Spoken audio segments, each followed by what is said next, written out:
Hey everybody, Stephanie Shields here talking to you guys today about PCOS and hirsutism. Now, over the last few weeks, we've been going over what are the causes, where do people find themselves getting diagnosed, what are they doing for treatment outside of our offices, and now we're going to jump into what happens on the table. Okay, so this is a condensed version of this conversation. The full lesson is going to be on my portal later on next week, and you guys will be able to dive in and really get to know how to help your practice and help your patients with their journeys. But we're going to start the conversation here.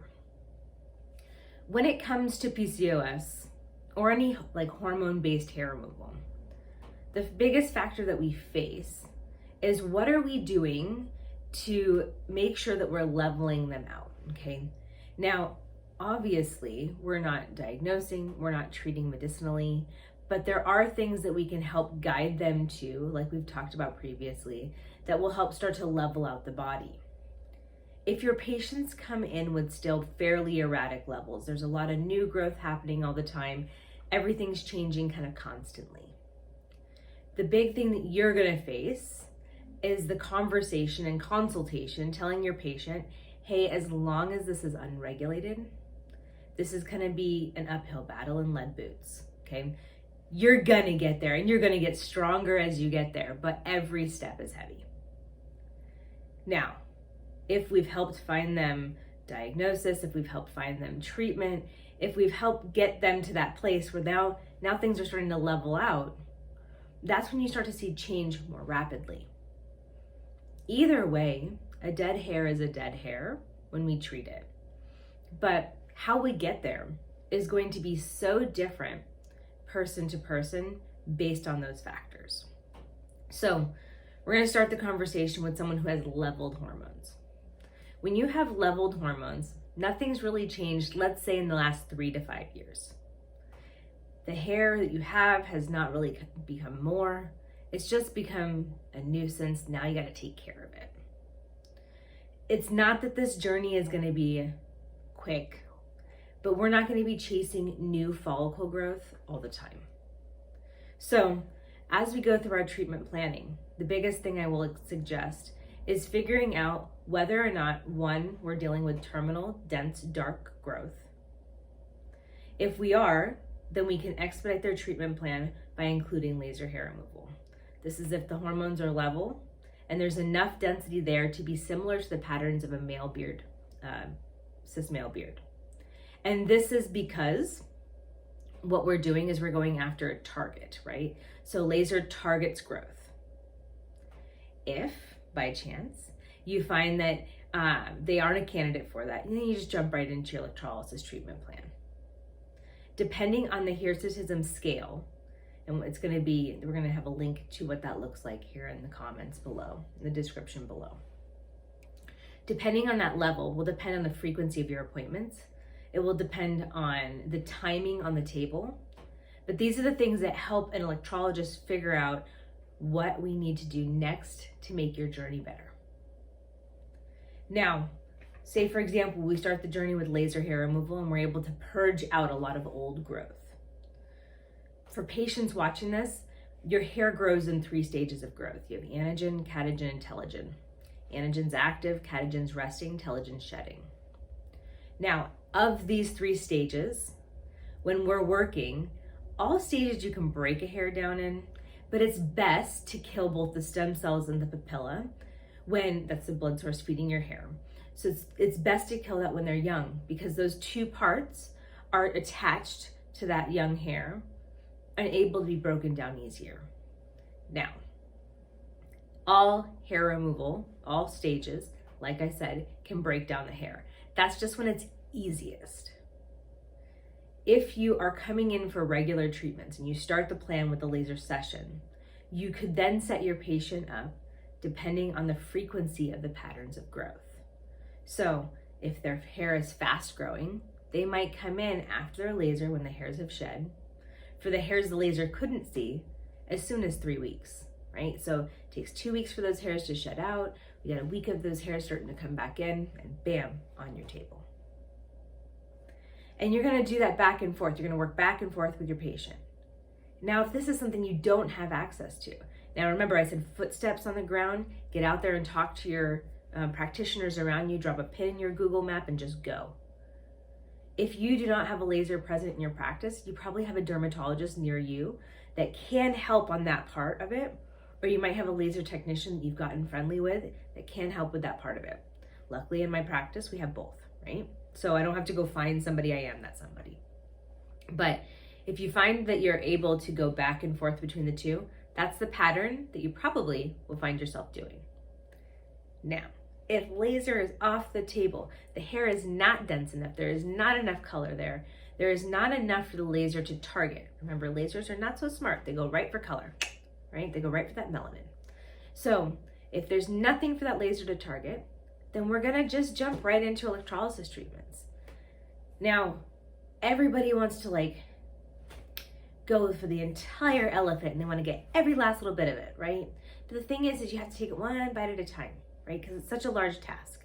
So if you have someone on your table that has severe hirsutism, and I'm talking every follicle has a name, every follicle is filled with a bad hair, then guess what? You cannot go for 100% of the hair without having some compromised tissue. It irritates the heck out of the skin, and it takes a lot longer for those hairs to break down. It takes a lot longer for the skin to get back to normal. So we have to go at it in a smarter way, right? So if we're not having the tool of laser present, then we have to change up how our treatment plans look with electrolysis. Every one of these steps will get them closer to their end result. So if the patient is regulated, if you're seeing those changes and everything's going well, I would recommend that you get in with a consultation with growth, minimum 4 days, and really assess. Take grid line pictures of the face, look at them with the patient and say, okay, this is my total treatment time per area. This is what I can get out in this time frame. This is what to look like in treatments, and it will go away. It's just gonna take us time because I'm dealing with hormonal-based hair growth, and I have to break that down. If the hormones are unregulated, okay, and we are seeing just new growth upon new growth upon new growth, patients need to understand jumping into this in the midst of this takes your timeline, and if not doubles, it can get longer. And that is because you have the propensity to grow hair. You're doing nothing to change that propensity. And so now we have to go chasing follicles. Will we break them down? Abso-stinkin-lutely. But it's gonna take time. So during that time, find areas that bother you most. Go after the spots, not just you, the technician, but you, the patient that's watching this as well. Think about what area is driving me the most crazy and stick to it. Hopping around the face does nothing to help other than if you're seeing the patient too frequently to help soothe the skin, but it doesn't do anything to help efficacy. Okay, you gotta go for one spot and keep clearing that spot until you're done, until you've gotten to a point where you're like, oh, this no longer feels like a problem, this no longer looks like a problem, let's move somewhere new. Each time you do that, you give yourself the opportunity as a technician to give them such better results and such a better feeling. Because let's face it, not everybody feels dysphoric about their hair, right? Not everybody's gonna come into our office, and some people are have embraced the hair. And that's awesome. But if they haven't, we need to be able to give them a path so that when they are getting their treatments done, they feel as though work is real tangible work is being done. If we're bouncing around because there's new hair growths all the time, it's gonna feel like it's a never ending treatment. And I know that there are people that come into the table and they'll lay down and they're like, I want this and this and this and this and this and this and this and this done. And I'm like, okay, what area do we want first? Because that's hard to take them out of that space of wanting to get everything done all the time. We'll get it there. You just got to give it the time it needs to get done. So when you guys are done watching this video, first, comment down below. Let's talk about this. What are you seeing on your table? What would you like to see more of? What do you feel you can pull away from? Let's talk about that session, like about that treatment plan.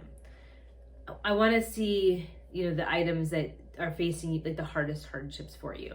Because as a technician, we've been doing this years and years, and at the end of the day, sometimes like every day can feel like a new day when you have like something difficult in front of you. This hair removal never feels like a new day. You know what you're doing. You got it. It's just a matter of creating a pathway for the patient to go so that they can then feel like they've made progress within their journey. And PCOS it's not a cured thing. It is a lifelong thing. And so you have to find that balance within the lifelong craziness. This could be the balance for them. Next. Okay, so drop a comment below.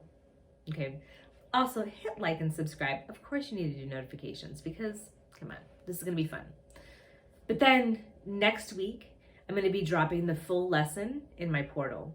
If you'd like to go see what the portal looks like, it's electrolysis.talentlms.com. And that's the online school. So you guys can hop in there and see what lessons are available to you. This one will be next in there. And then from there, we're going to be diving into new topics next month. Next month, our focus is going to be helping our transgender patients during their surgical prep. But it's a multi-part conversation there. We're going to first start on talking with our transmasculine population and prepping them for phalloplasty. So that'll be the start of the conversation next week. And then we're going to just go from there. It was awesome getting to talk to you guys about something that I'm very passionate about this month in regards to my own PCOS journey. And I really do hope that it's helping you. I hope that this is going to be a conversation that helps you feel more confident walking into a harder case on your table. Have a great day, guys, and then peace, love, and hair removal. I hope you guys have a wonderful day. Check the information below for some of my favorite links and conversation topics that we talked about today. Bye, guys. Oh, you are still here. That means that you haven't done the most important part about this video. Make sure to like the video, comment below, and hit subscribe so you can catch up on next week's video, just in case you miss the announcement. Talk to you guys soon.